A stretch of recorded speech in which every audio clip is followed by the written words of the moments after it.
It is the Byron Show over here for the Rocket Mortgage Classic for Betspertsgolf.com. And we've got boots on the ground. We've got eyes in the media center. We've got Ron Klaas in Detroit. What's going on, Ron?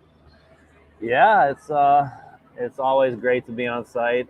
There's so much you pick up by watching players, by overhearing chatter, by talking to guys, and so yeah, lots of good stuff here for the show today. Of course, we got about an inch and a quarter of rain yesterday, so this course is always soft because this is the rainy season here. We get those afternoon pop-up thunderstorms. It's like sprinkling right now, so the greens are. I mean, you want to see pin seeking. There's going to be some pin seeking tomorrow, and so yeah, it's going to be. I mean, we could see 68, 67 as like the average here. I mean, we may set records this week. So, yeah, I think there's some stats that, I think carry distance might be a little more important with as wet as it is. Little things like that. But yeah, I mean, we're looking at wedges from 50 to 125. We're looking at par 5 scoring. Obviously, distance off the tee is going to help. And then, yeah, this is definitely putting contest week. So you want guys who are going to be able to put the ball in the hole. I'm even expanding my putting ranges out to 20 feet this week, just because, these greens are sloped pretty heavily from back to front.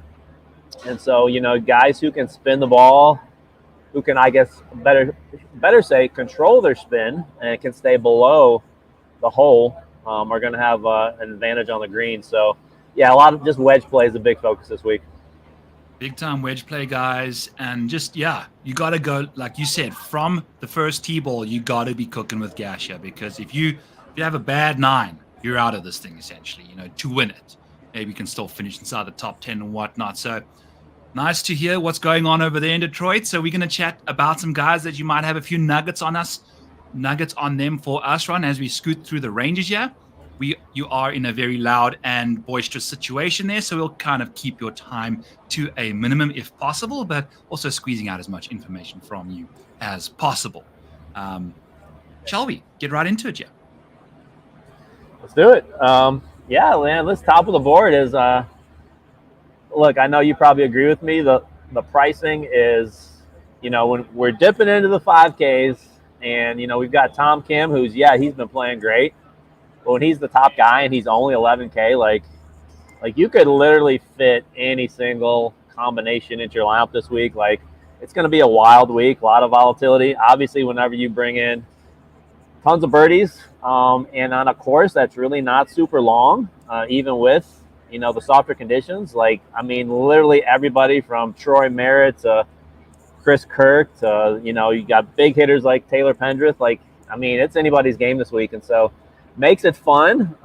May want to cut back a little bit on your lineups, or maybe this is a week you just want to go all in and just kind of spread it out and see what happens. But yeah, the top of the board for me, it's an interesting week. Tom Kim, I'm going to most likely be fading this week. I know he's very easy to fit in, but looking at last year, he did struggle on a lot of these par 5s. And, he doesn't have the best length in the world. And he's a guy who I don't think the playing 9 weeks in a row. I talked to him and Akshay, both of them. Obviously, they're going to say they feel great, but they're both really young guys. So I don't really have any doubts about, them being mentally ready. But I just, I don't think this is a great course fit for Tom Kim with the conditions and some of the par 5s that you have to reach. So I'm kind of out on him this week. Cam Young, I'm pretty sure you'll agree with me. I'm not going to be taken in by the 59. Just as soon as Cameron Young drags you back in, that's when he, is likely to. I don't think he's going to miss the cut this week. I think, he finished second here back in 2022. So I think the course does fit his game very well. I just don't see him being able to compete on the greens for 4 rounds, making enough putts. And so for me, I'm kind of starting with Minwoo Lee, and I was out on him initially just because he's not the best wedge player. Like, and when I dug in, actually, when you look at his recent form, like from 50 to 100, he's actually been very good. When you go from 100 to 150, even 175, that's when it's really negative. But then you get to 200 plus, and he's really good. And there's a lot of 200 plus on the par threes. Obviously, the four par fives. So I think Minwoo Lee with his par five scoring, with his length off the tee, with his ability to putt on the greens, I think Minwoo Lee's a great play. And then, Alex Noren looking like a little bit of a leverage play. I know a lot of people probably aren't excited to play him at 10-2, but he has some great course history here. And when you dig into his numbers, he actually plays his best golf in easy conditions and birdie fests, even in weak fields. And so he's a guy who I'm going to be playing with full confidence. I got him on an outright, 35-1 as well. So, and I'll be on Akshay. I think we could probably close this top range with him. I think the course fits him well. And I just watched him on the greens about an hour ago, and he's looked really good putting, a lot better than he looked last year. I'm happy to hear that. I've got me an Akshay 22, and I think he's going to be a contender. I mean, have you seen his driving stats the last few weeks? He's out driving Scotty Scheffler on the strokes gained off the tee right now, and he's not doing it with length. He's just in the fairway all the time. And I think I love this Alex Noren situation, Ron. If he's going to be low owned, his price is soft. He's plus 150 for a top 20. This is what he does. He makes these top, like, that's everyone's concern is, can he win this tournament? But he finishes inside the top 20 religiously, and he's had great course history here. So love those two options. Particularly, I'm also I'll flit and flat between Tom Kim and Cameron Young, depending on, which of the two is the least owned. So, but this 9K range, I think, going to be ultra popular. I think people are just going to be jamming in these guys, doing like a balanced stars and scrubs situation, where you can start with Akshay, Taylor Pendrith, Steven Yeager. You can put all three of those guys in and have a very balanced and simple lineup too. You don't have to go too crazy. You can jump into the fives once or twice, and then even just once, and then you're ready to rock and roll for the rest of the time there. So hit us up with who you liking south of Akshay, Ron. Yeah, Taylor Pendrith, finished second in my model this week. He's a guy who has just played very well at this course. Obviously, if you remember a couple years ago, he battled Tony Finau down the stretch. Actually had the lead on Sunday until Tony kind of overtook him. But I just think Pendrith's a guy, he kind of checks all the boxes this week. He's got the length off the tee. He's decent with his wedges. And then he's just really good putting, like just a very underrated putter. His recent form is playing very well right now. So I think Taylor Pendrith kind of checks every box for me this week. Right below him, I think Steven Yeager's another guy who, when you get into these birdie fests, he's the top player in this entire field, using the rabbit hole, of course. When you get into easy scoring conditions, ranks first in this field on a par 5 birdie or better percentage. And so obviously the putting is kind of his only question. Watched him on the greens as well. Did not see him make as many. And so I'm not heavy on Yeager, but I do think this is a course that I think he's got 2 top 10s here already. So it's a course he likes. And it's just a matter of getting the ball in the hole for him. Fading Willie Z. We saw him last week at the Travelers just go off in the first round. And kind of like I expected, he's might be a great showdown play this week. But for 4 rounds, he just doesn't have that skill of consistent birdie making when he has to just go low. So much prefer playing Zalatoris on the tougher courses. And then closing out this 9K range, Ricky Fowler, if you look at his ball striking numbers, like they just have not been good. And so press conference here a couple hours ago, so I asked him, I'm like, what are you working on? Are you concerned about your ball striking? And he basically said his main concern is seeing his putts drop. And he says if he's putting well, he's just going to let the ball striking fall into place, which kind of wasn't the most confident thing I think he could have said as far as wanting to play a guy this week who's, struggling with the ball striking and he's not really, concerned about it. I'd be working on that part of my game. But, Ricky always plays well here. This is one of his favorite courses. He's kind of turned into one of Detroit's, adopted sons here. We love him here. But I will not be playing Ricky Fowler this week. No, he'll always be a Detroit son because he lost a bit of his soul on that putting green, the soul that consists of the will to win when he putted that ball in to win the Rocket Mortgage year last year. Because it's been very bad by his standards since, and it's just not been a good track record for him. I do think if everyone's kind of leaning into Willie Z fadeways, I might be diving in. He's just at the core of his being, he's a very, very good golfer. In this field, he's, easily a top 5 talent. Now, I understand it's the contest and all that, but if you're going to give me a guy that's this good, maybe not in the birdie fest, but at a leverage, a Willie Z at what, sub 10% owned, I'll be in on a bit, so I'll take a gamble on him there. I'm a big fan of the other guys. I'm out on Ricky for sure, but this 9K range, very short, very sweet. There's some obvious, it's the 3 popular guys, and then the 2 guys that aren't really playing the best right now. In the 8th run, how many putts has Maverick McNeely been making lately? Yeah, he's a guy who I think is catching a lot of people's eye this week. Just looking at some early ownership, he's going to be probably one of the highest owned guys here. I think he's a definite misprice. I could have seen him in the upper 9K range easily. He's kind of turned it around this year. He's playing pretty much the most consistent golf of his career. Obviously, when you look, probably a top 3 putter in this field. Maybe you can say Taylor Montgomery's a little better, and yeah, McNeely ranks 2nd for me putting. And yeah, he's just so consistent off the tee. His approach game has been steadily improving. And so, yeah, just look at recent form. You want to look at long-term form. Yeah, he checks all the boxes for sure. So definitely a guy who you want to, if you're going to play him, mix in maybe some unique construction builds. Try to get some loan guys in there with him. Maybe leave a little salary on the table. But yeah, I love him this week.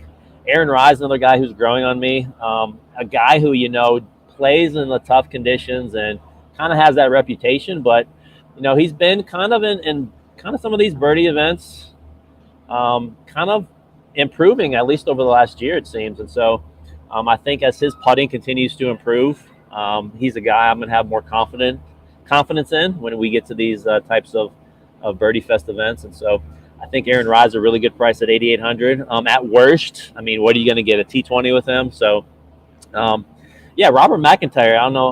I'll get your thoughts on him in a minute, but he's a guy I'm undecided on yet. He's obviously playing very well. Top 5 in this field if you want to look at the last 3 months of recent form. Kind of has struggled making birdies on easier courses, and so that's the only thing I'm kind of looking at. But again, we don't have much to pick from in this field, at least in these upper ranges. And so he definitely has the spike potential here to have another great week. And Keith Mitchell, I'll round out the upper part of this 8K range. But he ranked very high for me. Haven't seen much of him out on the course this week yet. And so, again, with him, it's just a matter of can he make enough putts and keep up, which is kind of going to be the main theme this week. Some of these guys like Zalatoris, Mitchell, they're so talented ball striking. But that's the question. Can they just keep up? You haven't seen much of Keith Mitchell on the course. We haven't seen much of Keith Mitchell in the top 5. The last time he finished inside the top 5 was a 3M last year, Ron. So number 1 in strokes gain total for my median strokes gain in this field, yet no top 5s. Also, Maverick McNeely will be looking for his first top 5 in the last 12 months this week, despite, his trending form. So some interesting options that are very high owned positions that don't necessarily have the ultimate upside that you're looking for when they're going to be that popular. So I think if those 2 guys are that popular, I'll be going to a guy like Robert McIntyre, he's been finishing inside the top 5. He pops and then he doesn't. I think that's exactly what you're looking for this week is guys like that. So he can get low, he can rock and roll. That Scottish swag will come through for us, I think, on these greens in Detroit. I'll dive into the bottom of this range, Aaron, and say that I'm a big fan of Chris Kirk. Doesn't seem like he's a fun guy to put in your lineups, but he's thrived around this golf course, like you mentioned earlier, right? So he's got some fun stuff going on. And then Michael Thorbjornsen, not Thorbjorn Olesen, Michael Thorbjornsen is going to be the $8,000 option over Yahoo. Perfect course fit after last week. He was putting phenomenally at the Travelers. He lost 3.5 strokes in his first round and still gained on the week over a stroke. He went nuts in rounds 2, 3, and 4. So love his short game, and we get to unleash the beast now, right? This driver is going to get sent to the moon at the Rocket Mortgage for him compared to the Travelers, right? The Travelers had the governor on, and that is completely off now. We got the Whippets running unbridled, So what are your thoughts on the bottom of the 8s here? Yeah, there's only a few players in this range. When you look at how DraftKings kind of spread it out, which, again, who knows what the heck they're doing with this week. But do you think they messed up? Do you think that they never switched off the 5K setting? Like I don't know, because you can make a case that a lot of these 7K guys, like how is Adam Svensson 7.6? Like there's Nikolai Højgaard, like was just on the Ryder Cup. How is he 7,300 in this field? Mark Hubbard hasn't missed a cut this year. Yeah. $7,700. Like in this field, in this economy. Yeah. So yeah, you can have a lot of fun fitting guys in this week for sure. I think Davis Thompson sitting there at 8,300. A guy who, if you look at one of the best par 5 scorers in this field, he's got the length, top 30 approach player. So yeah, he's a guy who, this could be a week he gets his first win. I think Ryan Fox is someone who I'm seeing 7-8% ownership. He's a guy who has popped recently in a few rounds. He just cannot put all 4 rounds together. And another guy who kind of has a reputation as he's 116th in this field for me in Birdie Fest. When we're looking at just tee to green, he's 116th. And so he's a guy I worry about a little, but again, I think he is a world-class talent. And he's someone I'm getting a little more trust in as the week goes. His putter has really shown some blooming lately, right? It's been, because that's his thing. It's distance off the tee and short game putting. And he hasn't had that this year, but I think 3 of the last 4 he's gained significantly on the green. So it's looking good for him there at a venue where you need the putter to show up. So if that does, he's a good leverage option. Yeah, so I had an interesting conversation with Chris Kirk probably about an hour ago. So he was beyond frustrated, and you could just see it in his face. Like, he doesn't really show much emotion ever, but he basically said he doesn't know what to expect from his game anymore, which, obviously isn't the thing you want to hear. He obviously, if you look at his recent ball striking, they've been pretty bad. He did say that Detroit is one of his top 5 favorite courses, and he seems somewhat confident that this is a kind of place, and we've talked about this before, there's some places where guys who they might not be in their best form, but there's just something about this course that he likes where he could snap out of it this week. So I'm not really that excited to play him in the 8K range here when there's so much below him. So, take that information what you will, but I will most likely not be on, maybe 5% just to throw him in a few lineups. But yeah, that's it for me in this range. And I'll get into the 7s here. So Ben Griffin, talked to him on Monday. He got here kind of early, and could he see you? Yes. Did he have? Okay. So he had he didn't call it surgery. He said it was a procedure where basically he has holes in his retina, which was causing the floaters, and so that had to be repaired first. And the doctor pretty much told him he may just have to live with the floaters. So basically, he was literally worried that he might actually be going blind. And so that's why he had to get those retinal holes repaired. So yeah, he has to wear the glasses outside, especially if it's sunny out. And yeah, he seemed to be pretty confident in his ability to pretty much said he was fully adjusted to wearing the glasses. And was working hard on the greens for a couple hours, smiling like he always does. So I'm not playing Ben Griffin this week. But that's his situation. Mark Hubbard, you talked about him already. He's a guy who's, missed 3 straight cuts here, which doesn't make any sense for how good he putts and that. But, I think 4 years ago he finished 12th. So, and this is a course where there's very little predictive value at the Rocket Mortgage. So I didn't weigh course history that much at all this week. And so, yeah, he's just Mr. Ultra consistent. The beard is just coming in really nice still, as thick as ever. So yeah, he's Gump, huh? Yep.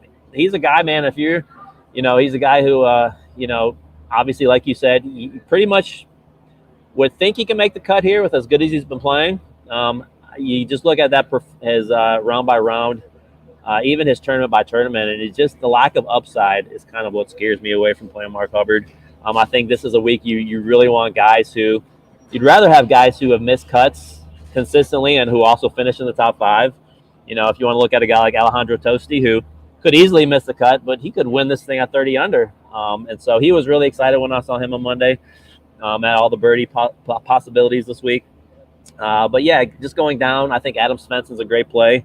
A guy who can really go low when he needs to. Obviously, the putter is his big issue still.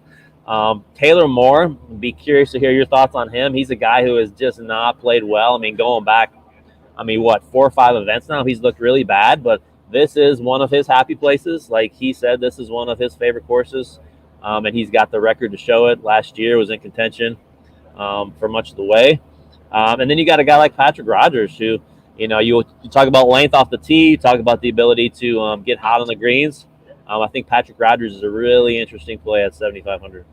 Yeah, he is. I think Patrick might come in a bit more owned than Taylor Moore, but I'm a big fan of Taylor Moore I'm expecting him to suck, in all honesty, but if you have enough of him at this kind of ownership, I think you can get away with it. Like that's kind of what you're looking for. Yeah, you're not looking to kind of play the guys playing well with a good course history at high ownership. Maybe you're trying to find a way to kind of get different to the field. Taylor Moore in a week like this really provides you with that opportunity. He's one of my low owned options that I really, really fancy. And he's got this really impressive like spike potential. He just shows up, does it out of nowhere kind of thing. It could happen at a venue like this. So maybe he sees it going early and then kind of rattles off a few good rounds for us there. EVR for me, Ron, he's grading out exceptionally well for myself. I'm the distance off the tee, the soft course conditions that we saw kind of at the Cognizant where he went nuts. I'm a big fan of what EVR can get up to. Whether or not the putter obliges, we'll see. But he's inside the top 20 for ball striking and putting, like in this field, which is ideal for me. So love myself some of him. And then I'm going to mention some Kevin Yu. Also, same situation as Taylor Moore. You never know what you're going to get from this guy. But if you're talking about nukes off the tee, abilities to just make birdies in these easy conditions, I love Kevin Yu a lot. And then, what's your thoughts on Daniel Berger? You think the putter can show up this week? The ball striking has been scintillating. Short game, not so much. Yeah, I still don't fully trust him. Like, if this was a tougher event, maybe a little bit. But when you look at kind of what he's done recently, missed the cut at the Canadian Open. And he did finish 13th at the Byron Nelson, which is kind of a course comp. TPC Craig Ranch, very similar to Detroit here in a lot of ways. You look at his U.S. Open, man, he did gain 7 strokes ball striking. So I just don't know if ball striking is crazy right now. Yeah, I just don't know if he's ready to go this low yet. But I could definitely. What is this price here? He's at $7K. Yeah. Flat. Oh yeah.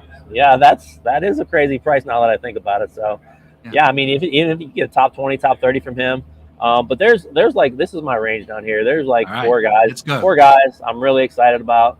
Nick Dunlap isn't even one of them, but he's a guy who, like, remember, he won the American Express, very low scoring, tournament there, and so I think he's a guy who can make birdies in bunches as well. But maybe one of my favorite plays on the entire board is Matt Wallace. Ball striking the best he really ever has in his entire career. Now, off the tee, still always an issue from time to time, but there's really no worries here. Like, there's literally no hazards off the tee. The rough, walk the course on Monday, very patchy in many places.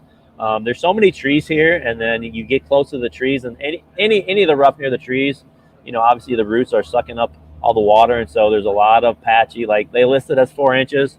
And it is 4 inches in spots around the green.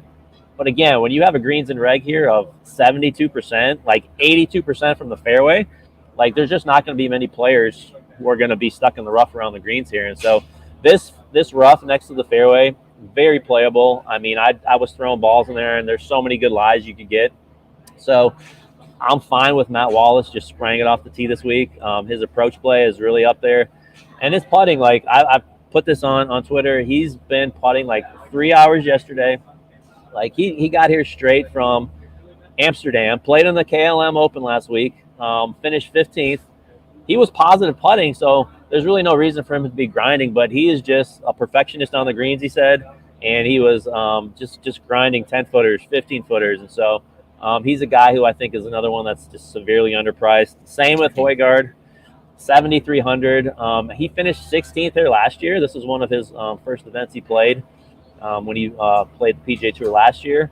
And so you talk about a course that fits a guy. I mean, wedges, length off the tee. He's a guy who's, kind of average putting, but I mean, 7,300 with his world-class ability. Love him. And then Cam Davis sitting right there. Obviously, he won this event a couple years ago.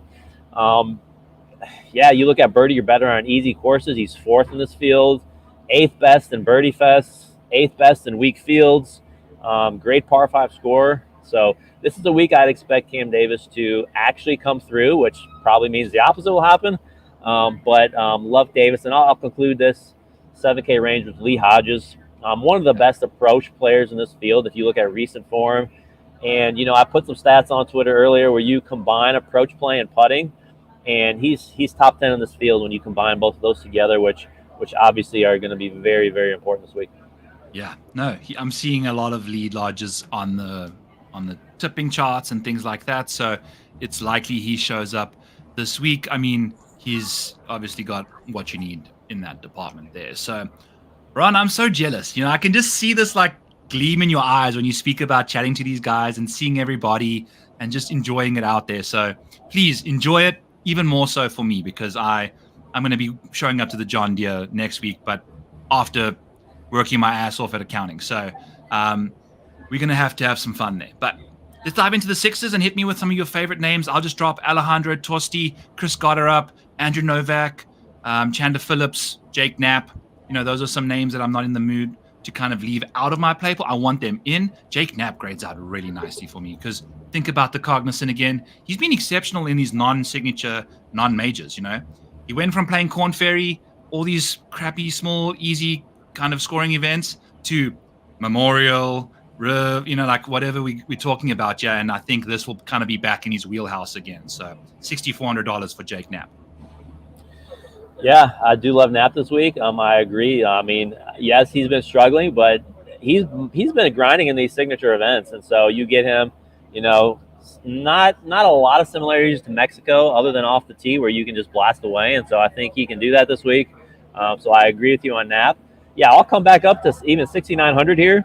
Thunder Bear, Thorbjorn Olesen, par 5 scoring, can bomb it off the tee. One of the top 20 best putters in this field. I think this is another guy that's just underpriced, and a guy that's still kind of getting adjusted to playing on the PGA Tour. But this could be a really nice coming out party for him. Yeah, for me, I kind of dropped down. I'm a little more picky and choosy here. I think Chandler Phillips, obviously, he's a guy who's getting a lot of love. Second best in approach in this entire field for me when I looked at all the ranges. So he's a guy who just fits really well. Playing some good golf in his last couple of events too, and so I think 6,700 is a steal.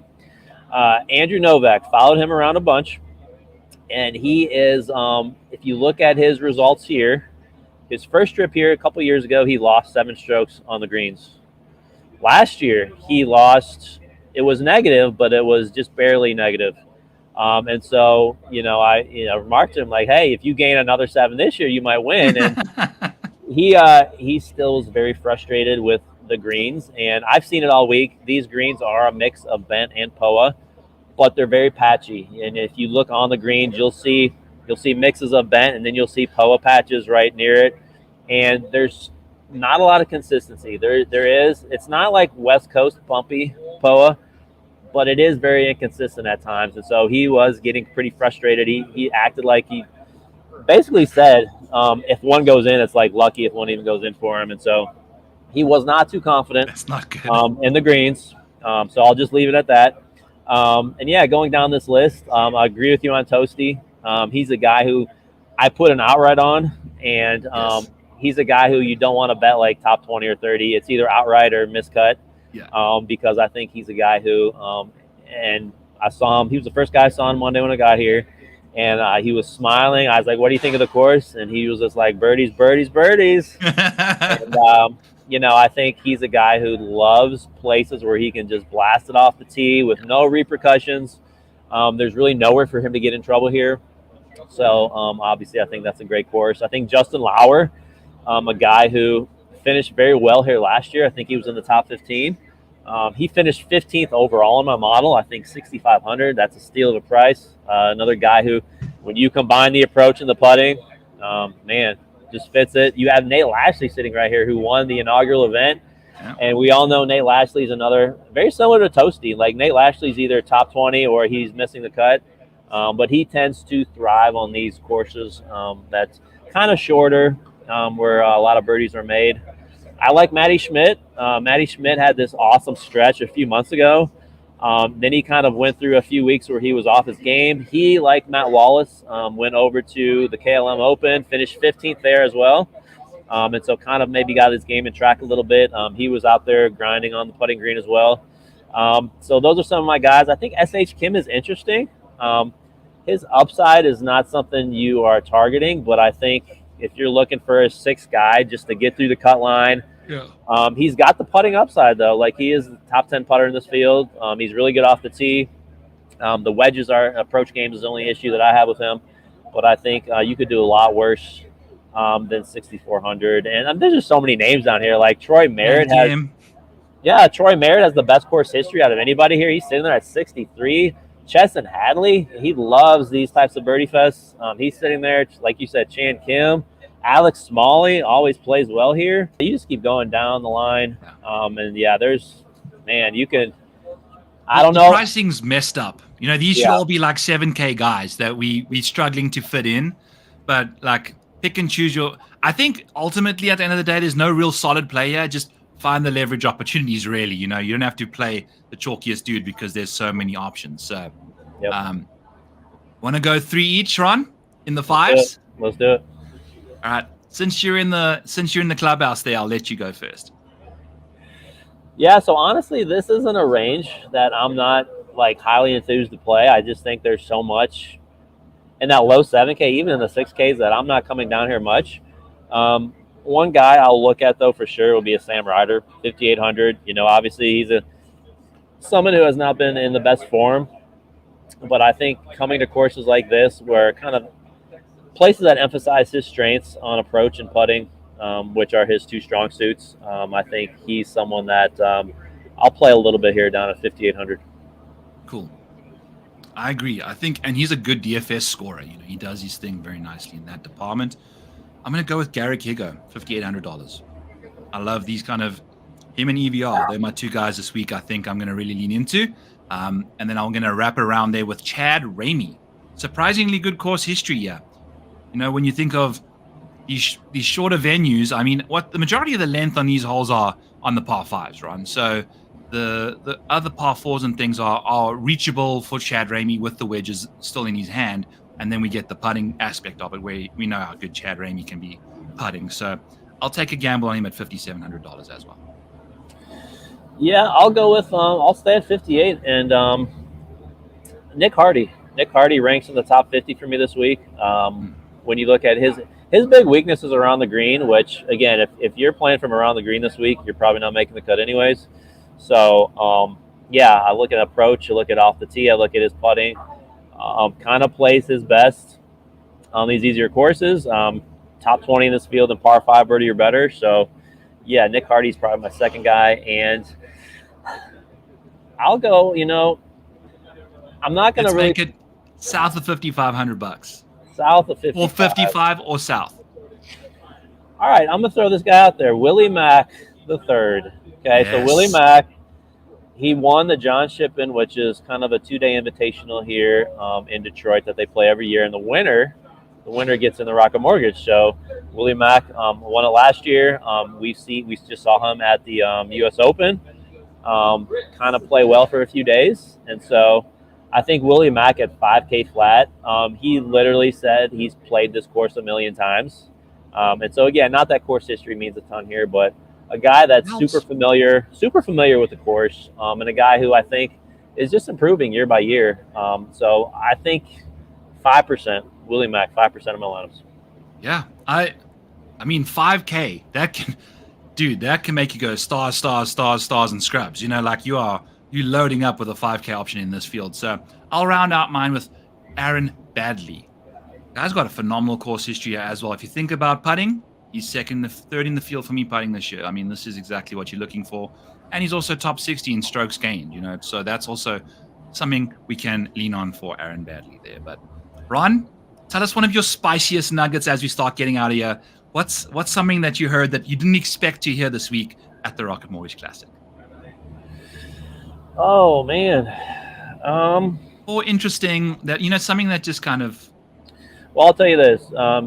I talked to Gary Woodland, so the Pro-Am was today, and I feel sorry for the players because there's like 4 amateurs and 1 pro. Like for a lot of these, I don't know if it's 4 amps for every tournament, but I mean these guys are literally just standing there on the tee box for 15 minutes waiting for the next group in front of them. And so I just started chatting with him, and he basically said he's nowhere close to being back. Like he's taking all these meds still, and so he's got a doc appointment next week. We're going to get checked again, but he's just kind of right now playing through it, and he sees no reason why he should stop playing, and so just getting reps in and trying to improve week by week. And so I know Gary Woodland's a guy you probably wouldn't plan a birdie fest anyways, but that was just interesting to hear. That just great to see him out here playing, but yeah, just not all the way back yet. And the meds likely for preventative measures versus corrective measures likely. Yep. And Yep. still, I mean, if he never wins or plays good golf ever again, I mean, ultimately it's still a win for Yep. him, and that's a great story if you haven't heard of that. Oh, and I forgot. I did not. Okay, so Miles Russell, 15 years old, when he walked into the press conference, like I was like, why is this kid in here? He looks like he's 10. And so just smallish, but man, he answered all the questions. Watched him on the putting green, kind of interacting with a few guys. I'm sure he doesn't really know many players yet out here. This is obviously his first PGA Tour event. So interesting to see what he does this week. He made the cut at his first Corn Ferry event, and it's gonna be really interesting to see how he plays. The par fives, how he handles, a PGA Tour course. Yeah, it's going to be exciting. Hopefully his neck isn't as stiff as the lady standing behind you there, Ron. I've really enjoyed also seeing everyone like jumping in and out behind you there. It's quite awesome. I'm getting like excited for you, man. So please get out of this podcast, go and enjoy every minute that you can out there at the Rocket Mortgage this week, and let's have a great week, man. Yeah. Who are your outrights this week? Yeah, I peppered that middle range. So Alex Noren, Tons, yeah. Yeah, I mean Højgaard. There are some. I mean, you talk about CLV. There's some good CLV this week. I got, Pendrith when he was 50. I don't know what he's at now, but I know he dropped. McNeely at 30, and then I got Matt Wallace, of course, 65. So a few guys here and there. Let's go. I'm looking forward to it. I've got some Toasty. I've got some Knapp. I've got some Pendrith. And some Akshay. So we're going to see how that all unfolds for us.